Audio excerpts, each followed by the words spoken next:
Today we are going to see the mother of all deals.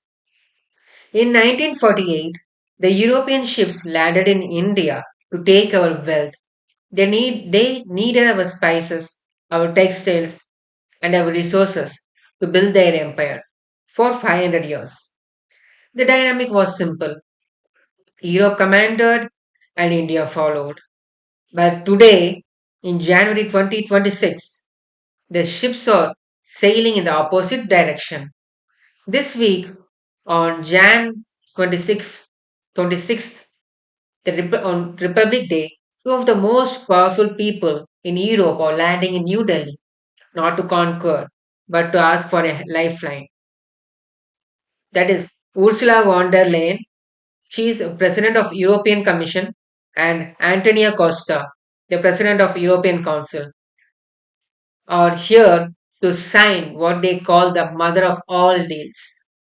With the Prime Minister Narendra Modi and Commerce Minister Piyush Goyal. This pact covers 2 billion people. But why now? Why after ghosting us for 19 years is Europe suddenly desperate to sign on the dotted lines? Answer no. Isn't love, it's fear.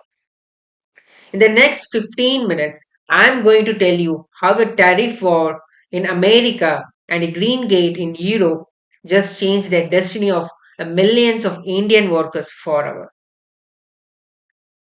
This story actually started way back in 2007.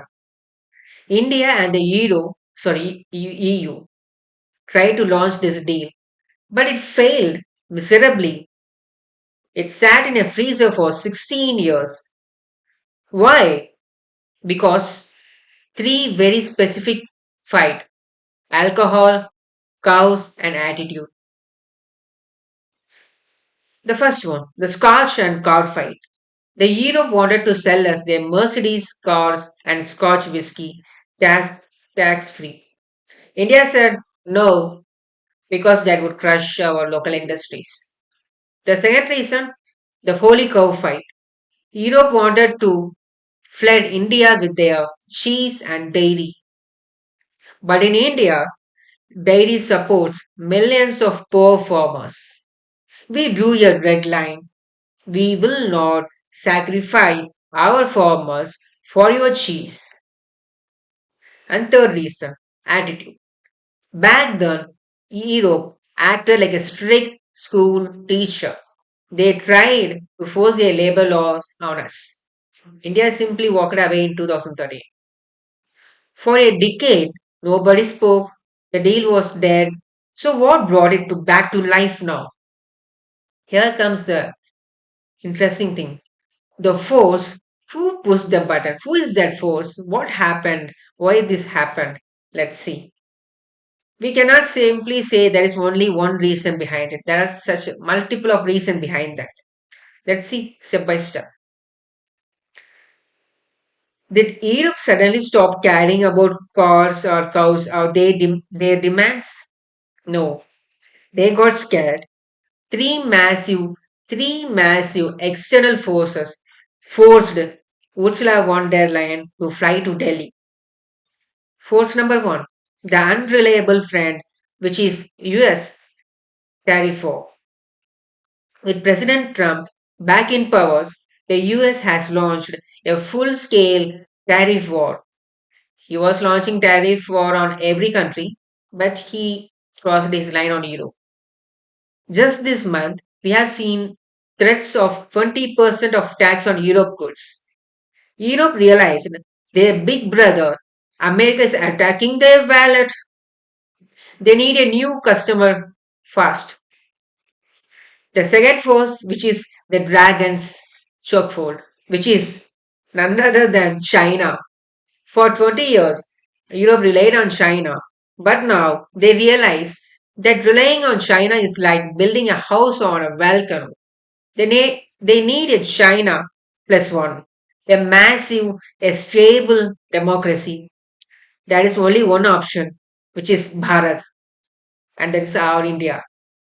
The force number three, the demographic collapse. Finally, Europe is turning into a retirement home.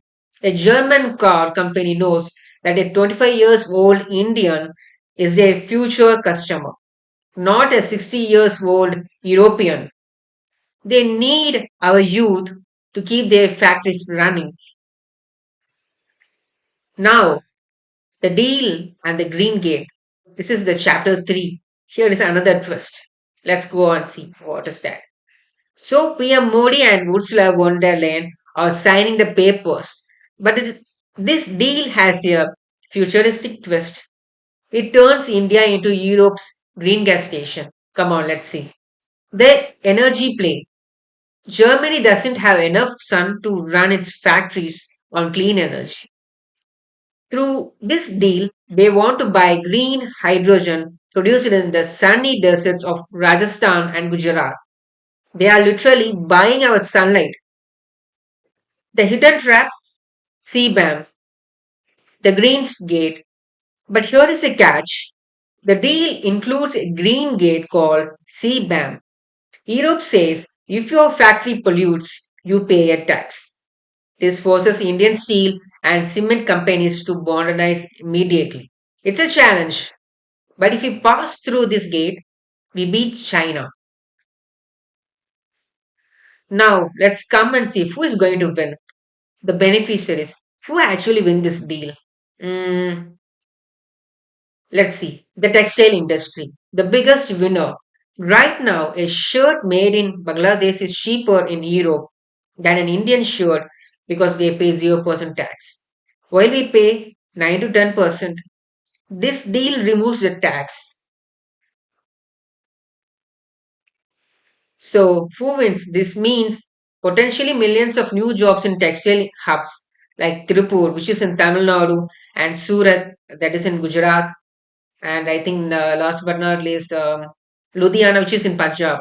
Yeah, they there will have a large economic boost will be there, and the service army. It's not just goods. The deal pushes for easier visas for professionals. We are talking about Indian accountants, nurses, and IT techies getting easier access to European clients. And last but not least, the consumer, which is you. Yes, the German cars will get cheaper, but the real win is the job market exploding in India. We started this video in 1948 with Europe dictating the terms.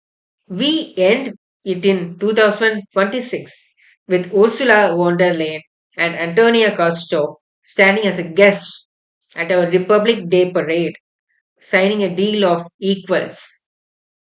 The mother of all deals proves that India is no longer just a participant in the global economy. We are the engine. And for the first time in 500 years, the terms of the trade are being written by us. This deal changes the next 10 years of our economy. Do you think India should focus more on the West or East? Let me know in the comments. Let's meet on the next video. Until then, it's bye from Bharat. Bye bye. Have a nice day.